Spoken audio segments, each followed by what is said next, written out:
Hello साथियों, स्वागत है आप सभी का हमारे इस YouTube channel math and magic tips में। फ्रेंड्स, आज के इस वीडियो में हम आप सभी को 10वीं कक्षा के मैथमेटिक्स का ऐसा इम्पोर्टेंट वीवीआई क्वेश्चन को बताने जा रहे हैं जो कि आपके 16 फरवरी 2024 को होने वाले मैथमेटिक्स के एग्जाम पेपर के लिए काफ़ी इम्पोर्टेंट है।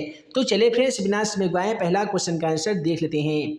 है दोस्तों, पहला सवाल क्वेश्चन नंबर 1 में दिया गया है कि बिंदु -3, +5 किस चतुर्थांश में स्थित है। तो याद रखिएगा, यदि दोनों बिंदु प्लस में दिया गया हो तो प्रथम चतुर्थांश में होता है, दोनों बिंदु यदि माइनस में दिया गया हो तो तृतीय चतुर्थांश में होता है, और पहला बिंदु माइनस दूसरा हो प्लस तो द्वितीय में होता है। ठीक उसी प्रकार से यदि पहला हो प्लस में और दूसरा हो माइनस में तो चतुर्थ चतुर्थांश में स्थित होता है। तो क्वेश्चन नंबर 1 का सही जवाब जाएगा ऑप्शन बी के साथ, पहले है माइनस बाद में प्लस, तो ये होगा द्वितीय चतुर्थांश। उसके बाद में कहता है निम्नलिखित में से कौन सी परिमेय संख्या है। देखिए ऑप्शन ए, बी और डी अपरिमेय संख्या है, हमें चाहिए परिमेय संख्या। तो यहाँ पे दिया है 2√3 बटा √3। यदि √3 से √3 कटा देंगे तो प्राप्त संख्या होगा 2, और 2 एक परिमेय संख्या होती है। उसके बाद में कहता है कि एक द्विघात समीकरण का घात क्या होता है। तो याद रखिएगा, द्विघात समीकरण का जो घात होता है वो 2 होता है, रैखिक का घात 1 होता है, त्रिघात का 3 होता है, ये भी याद रखिएगा। उसके बाद में कहता है कि sine square 45 degree plus cos square 45 degree का मान क्या होगा। तो बता दें कि sine square theta plus cos square theta का जो मान होता है दोस्तों वह 1 होता है। इसी फॉर्मूला के माध्यम से इस क्वेश्चन को सॉल्व करेंगे और हमारा भी क्वेश्चन का जो राइट आंसर आएगा वो 1 होगा। उसके बाद में कहता है कि प्रायिकता का अधिकतम मान कितना होता है। याद रखिएगा, प्रायिकता का जो मान है वो 1 से बड़ा नहीं हो सकता है, इसलिए हम कह सकते हैं कि प्रायिकता का अधिकतम मान 1 होता है। निश्चित घटना के प्रायिकता का मान भी 1 होता है। अनिश्चित या असंभव घटना की बात करें तो उस घटना के प्रायिकता का मान 0 होता है। उसके बाद में कहता है कि पाई है, अर्थात पाई कौन सी संख्या है। तो दोस्तों पाई एक अपरिमेय संख्या होती है। उसके बाद में कहता है कि बहुपद x² + 2x + 1 का एक शून्य कौन सा हो जाएगा। तो आप सभी को बता दें कि शून्य ज्ञात ज्ञात करना मतलब गुणनखंड विधि से समीकरणों को सॉल्व करना होता है। अर्थात x² 2x को हम x + x भी लिख सकते हैं, +1 को सेम टू सेम लिखेंगे। अब देखिए दोनों जगह कॉमन हमारा x मिल रहा है तो x + 1 हो जाएगा। यहाँ से एक कॉमन करेंगे तो ये भी x + 1 हो जाएगा। अब हम x + a को एक साथ लिखेंगे, x + a को एक साथ लिखेंगे। x बराबर लिखेंगे तो +1 इधर -1 हो जाएगा, x बराबर लिखेंगे +1 तो इधर -1 हो जाएगा। इस प्रकार से जो शून्य का मान आएगा वो -1, -1 होगा, और -1 ऑप्शन बी में दिया जा चुका है। अतः क्वेश्चन का बिल्कुल सही जवाब ऑप्शन बी हो जाएगा। अगला सवाल कहता है कि एक वृत्त पर कितनी स्पर्श रेखा खींची जा सकती है। याद रहे, एक वृत्त पर अनंत स्पर्श रेखा खींच सकते हैं, लेकिन क्वेश्चन में आ जाए कि एक वृत्त पर किसी बाह्य बिंदु से कितनी स्पर्श रेखा खींच सकते हैं, तो वैसे स्थिति में इस क्वेश्चन का राइट आंसर 2 हो जाएगा। हालांकि इस क्वेश्चन का सही जवाब अनंत है। उसके बाद में कहता है कि आंकड़े 24, 15, 22, 13, 9, 10 तथा 30 का परिसर क्या होगा। दोस्तों परिसर ज्ञात करने का आसान फार्मूला उच्च सीमा माइनस निम्न सीमा होता है। उच्च सीमा मतलब 30 होता है, और यहाँ पे निम्न सीमा मतलब सबसे छोटी संख्या 9 है। यदि हम 30 में से 9 घटा दें तो प्राप्त संख्या 21 होगा, और यही हमारे क्वेश्चन का सही जवाब हो जाएंगे। उसके बाद में कहता है कि साइन 90 डिग्री माइनस थीटा बराबर क्या होता है। दोस्तों आप सभी को बता दें कि साइन इंटू 90 माइनस थीटा बराबर होते हैं कॉस थीटा। अतः क्वेश्चन का बिल्कुल सही जवाब जाएगा ऑप्शन सी के साथ। उसके बाद में कहता है किसी घटना ई के लिए P × E + P × E' = क्या होगा। यानी किसी घटना की होने और नहीं होने की घटनाओं का जो योग होता है वो 1 होता है। उसके बाद में अगला सवाल ये पूछा गया है कि 9, 10, 11, 9, 10, 11, 11, 5, 7, 6 का बहुलक क्या होगा। देखिए बहुलक का परिभाषा क्या कहता है कि अधिकतम बराबरता के मान को ही हम लोग बहुलक कहते हैं। अधिकतम बराबरता का मान 11 है, अतः हम कह सकते हैं कि इसमें जो बहुलक होगा वो 11 हो जाएगा। उसके बाद में कहता है कि निम्नलिखित में से कौन सा बहुपद नहीं है। देखिए पहला वाले बहुपद है, ये भी बहुपद है, लेकिन एक चीज़ याद रखिएगा, यदि x⁻1/2, 3/2 ऐसे करके आ जाए तो वह आपका बहुपद नहीं हो सकता है। यदि अल्फ़ाबेट का कोई भी अक्षर रूट के अंदर हो बहुपद नहीं हो सकता है। अल्फ़ाबेट का कोई भी अक्षर बट्टा में दिया गया हो ये भी आपका बहुपद नहीं हो सकता है। अगला सवाल क्वेश्चन नंबर 14 में पूछा गया है कि साइन 35 डिग्री। तो हम क्या करेंगे, लिखेंगे साइन इंटू 90 में से 35 घटाएंगे तो 55 हो जाएगा, और बटा में है cos 55 तो cos 55 लिखेंगे। अब देखिए साइन इंटू 90 माइनस थीटा बराबर cos थीटा होते हैं। थीटा का मान 55 है तो 55 लिखेंगे, और नीचे भी है cos 55, दोनों को एक दूसरे से कटा देंगे एक मरतबे। अतः क्वेश्चन का बिल्कुल सही जवाब जाएगा ऑप्शन डी के साथ 1। उसके बाद में कहता है AP -3 -1/2 डॉट डॉट का 11वां पद क्या होगा। देखिए 11वां पद ज्ञात करने का आसान फार्मूला A प्लस 10, 11 में से एक काम करेंगे 10, इसके साथ लगा देंगे D। A का मतलब पहला वाला जो कि -3 दिया गया है, 10 गुने D का मान, तो सबसे पहले हमें D निकालना होगा। इसका फार्मूला दोस्तों होता है A2 - A1। देखिए A2 का मान -1/2 दिया गया है, A1 का मान 3 है तो हम माइनस और माइनस मिलकर +3 लिख सकते हैं। 2 और 1 एलसीएम 2 हो जाएगा, क्रॉस गुना करेंगे तो -1 + 3 दूनी 6 हो जाएगा, अर्थात -1 + 6 बराबर ये 5 जाएगा, बटा में 2 हो जाएगा। तो यहाँ पे हम लिख सकते हैं 5/2। 2 काटेगा 10 को 5 मरतबे, तो यहाँ पे हो गया -3 प्लस 5 में 5 न करने पे 25 हो जाएगा। अब देखिए 25 में से यदि हम 3 को घटा दें तो प्राप्त संख्या होगा 22, और यही हमारे क्वेश्चन का सही जवाब हो जाएगा। यदि हम ऑप्शन के अकॉर्डिंग चले तो ऑप्शन ए में 22 दिया जा चुका है, अतः क्वेश्चन का राइट आंसर ऑप्शन ए हो जाएगा। अगला सवाल कहता है कि बहुपद 4x² - 4x + 1 के मूलों का गुणनफल क्या होगा। याद रखिएगा मूलों को गुणनफल को हम लोग अल्फा इंटू बीटा कहते हैं, जिसका फार्मूला C/A होता है। देखिए C का मान यहाँ पे 1 है तो 1 लिखेंगे, A का मान 4 है तो 4 लिखेंगे। इस प्रकार से क्वेश्चन का सही जवाब 1/4 होगा, जो कि ऑप्शन बी में दिया गया है। उसके बाद में कहता है कि AP का पहला पद A सार्वंतर D है, तो nवां पद का योग क्या होगा। दोस्तों याद रखिएगा nवां पद का जो योग होता है n/2 into 2a plus n-1 गुने d होता है, और n/2 into 2a plus n-1 गुने d कहाँ पे दिया गया है, तो ये दिया गया ऑप्शन डी में, अतः क्वेश्चन का बिल्कुल सही जवाब ऑप्शन डी हो जाएगा। उसके बाद में कहता है कि 1/√3 बराबर है। देखिए 1/√3 सबसे पहले तो ये साइन और कॉस में तो होते ही नहीं है, तो ये तो 2 पहले ऑप्शन ही गलती हो गए। tan में 30 का मान होते हैं 1/√3, अतः क्वेश्चन का सही जवाब हो जाएगा ऑप्शन बी। उसके बाद में कहता है कि अर्धगोला का संपूर्ण पृष्ठ का क्षेत्रफल क्या होता है। दोस्तों याद रखिएगा अर्धगोला का संपूर्ण पृष्ठ का क्षेत्रफल की बात किया जाए तो 3πr² होता है, और वक्र पृष्ठ का क्षेत्रफल पूछा जाए तो 2πr² होता है, ये भी याद रखिएगा।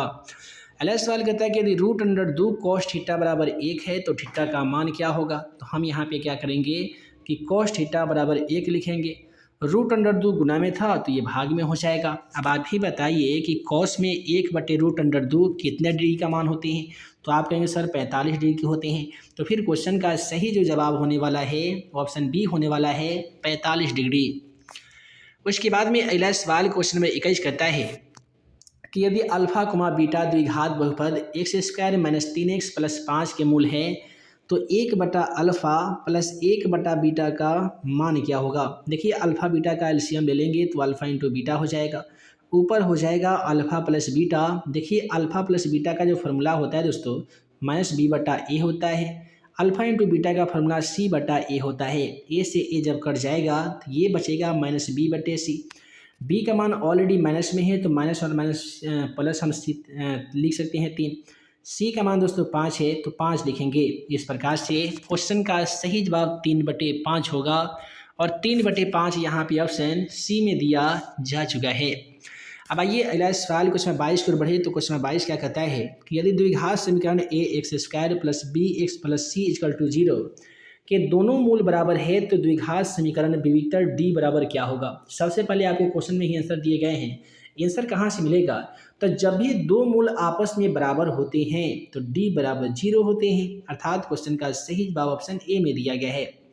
अगला सवाल कार्तीय तल में स्थित बिंदु 3, -4 में कोटि का मान क्या होगा। यदि आपसे भुज पूछा जाता तो पहले वाला आंसर, कोटि पूछा गया है तो दूसरे वाले अर्थात -4 इस क्वेश्चन का सही जवाब हो जाएगा।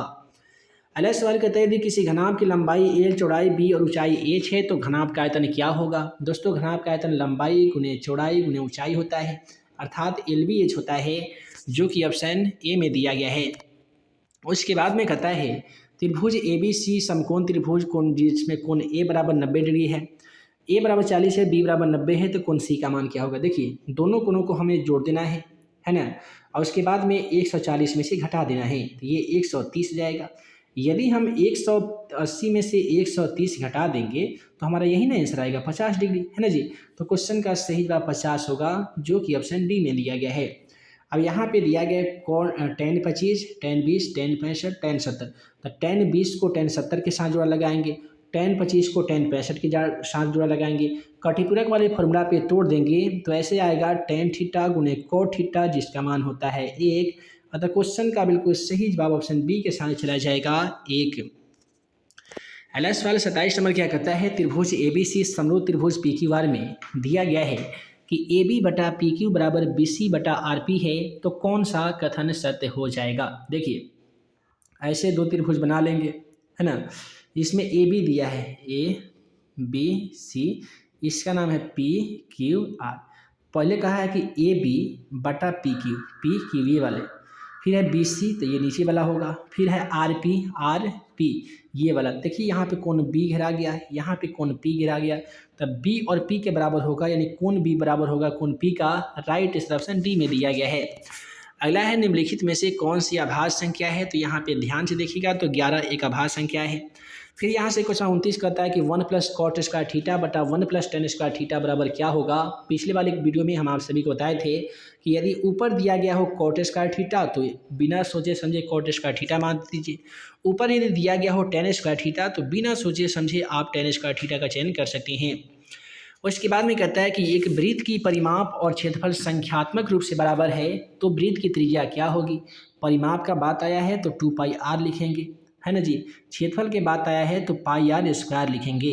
एक r से एक r यदि हम कटा दें यहाँ पे इस प्रकार से, तो यहाँ पे अभी भी एक r बचा हुआ है। पाई से पाई कटा दें, पाई से पाई यदि कटा दें तो यहाँ पे बचेगा 2, अर्थात r बराबर जो आंसर आने वाला है वो 2 मात्रक होगा।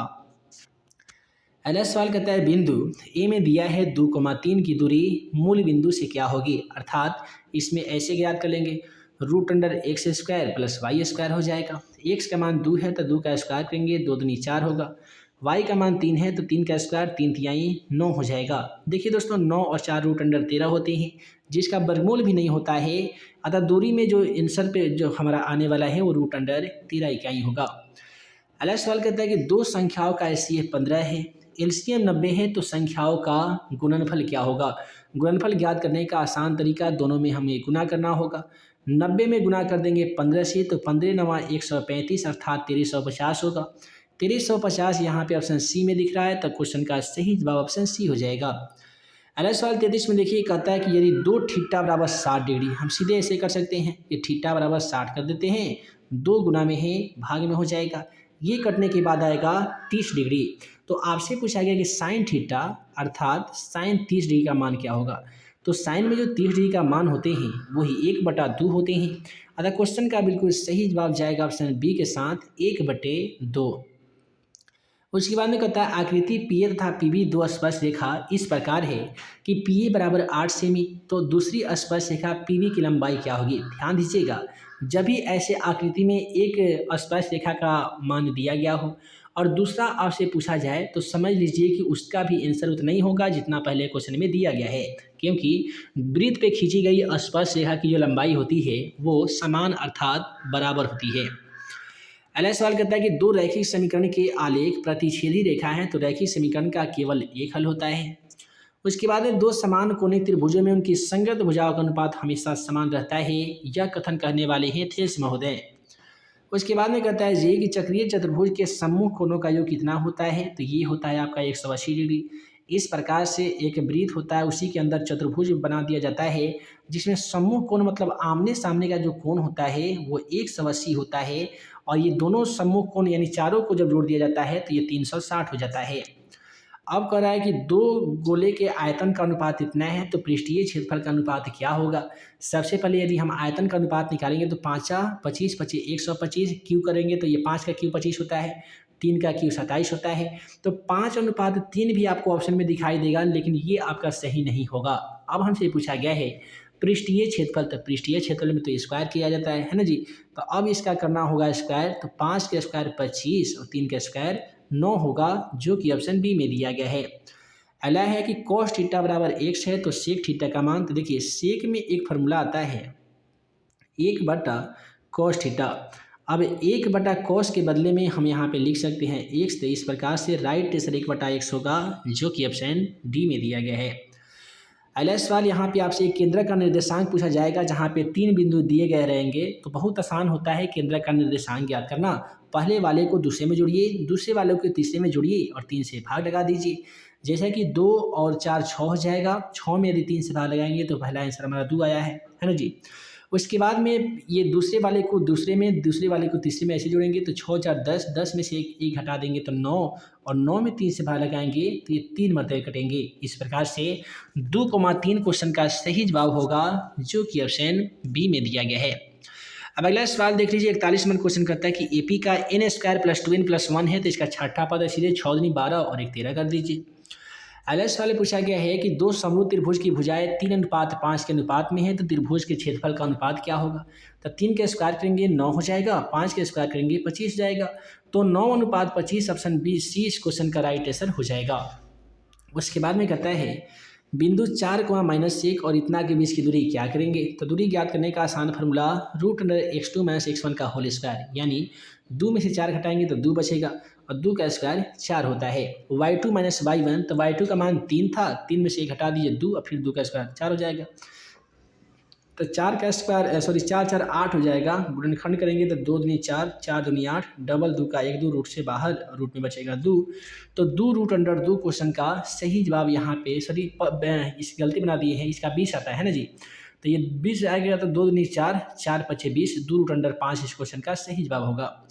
अगला सवाल समीकरण इतना में विविक्तर क्या होगा। विविक्तर आपसे पूछा गया है, अर्थात डी पूछा गया है। Formula b² - 4ac। बी का मान 5 है तो 5 का स्क्वायर करेंगे 25 जाएगा।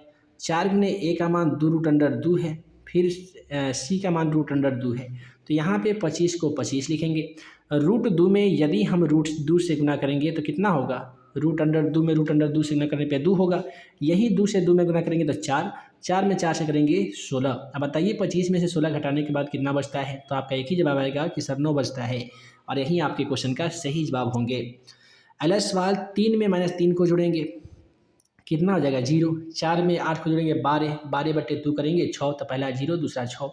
0 6 कहाँ पे दिया गया है, ऑप्शन डी में है। क्योंकि मध्य बिंदु का निर्देशांक का जो फॉर्मूला है x = x1 + x2/2 होते हैं। पहले वाले को पहले से मिला दीजिए, दूसरे वाले को दूसरे से जोड़ दीजिए और 2 से भाग लगा दीजिए, और प्राप्त जो होगा वहीं आपके आंसर हो जाएंगे।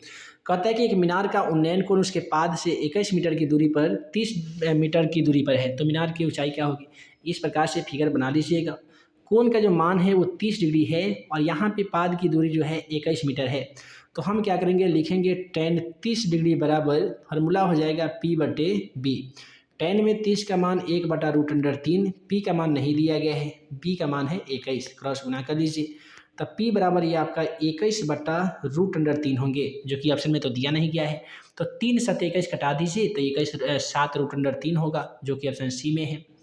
दो भिन्न त्रिज्या वाले वृत्त हमेशा क्या होती हैं, तो सिमिलर अर्थात समरूप होते हैं। कौशिक थीटा बराबर 5/3 दिया गया है, तो कॉट थीटा का मान क्या होगा। तो कौशिक में जो थीटा का मान होता है वो p/h नहीं बल्कि h/p होते हैं, है ना जी।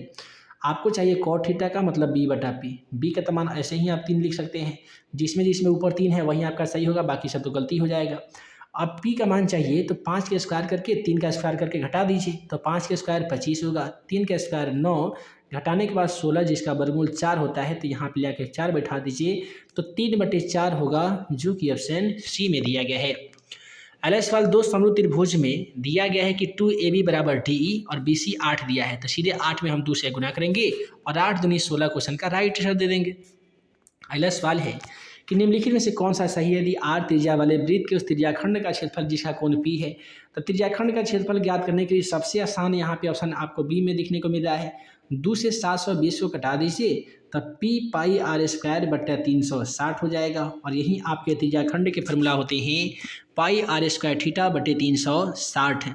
तो इस प्रकार से आज की इस वीडियो में हम लोगों ने देखा 10वीं कक्षा के मैथमेटिक्स का 1 से लेकर 50 तक का ऐसा इम्पोर्टेंट VVI ऑब्जेक्टिव क्वेश्चन, जो कि आपके मैथमेटिक्स के एग्जाम पेपर के लिए काफ़ी ही ज़्यादा इम्पोर्टेंट था। आशा करते हैं कि आज का वीडियो आप सभी को पसंद आया हो। दोस्तों वीडियो पसंद आया हो तो वीडियो को लाइक कीजिएगा, अपने दोस्तों में शेयर कीजिएगा। चैनल पर नए होंगे तो हमारे इस YouTube channel math and magic tips को जरूर सब्सक्राइब कीजिएगा। मिलते हैं एक नए वीडियो में नए वीवीआई क्वेश्चन के साथ। तब तक के लिए आप सभी को वीडियो देखने के लिए बहुत बहुत धन्यवाद।